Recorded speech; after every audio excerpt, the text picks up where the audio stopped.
ব্যাংকটা উইথড্র হলো কবে থেকে জানতে চাইছি। মাননীয় অধ্যক্ষ আপনাদের বিধানসভা চলাকালীনও বুম বাইরে রেখে আসতে নির্দেশিকা জারি করেছিলেন এবং প্রেস সেন্টার অনুমোদন নিয়ে উনার করতে হবে এসব নির্দেশিকা জারি ছিল। হঠাৎ করে আজকে ক্যাম্পাসের মধ্যে আপনাদের ক্যামেরা বুম কেন আমি জানতে চাইছি, আমি জানি না।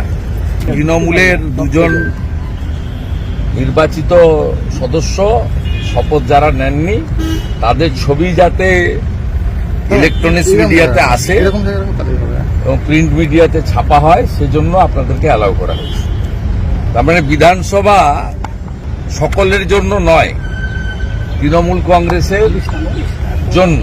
For the TMC, by the TMC, of the TMC, not for the constitution, not of the constitution, not by the constitution. এটাকে ধিক্কার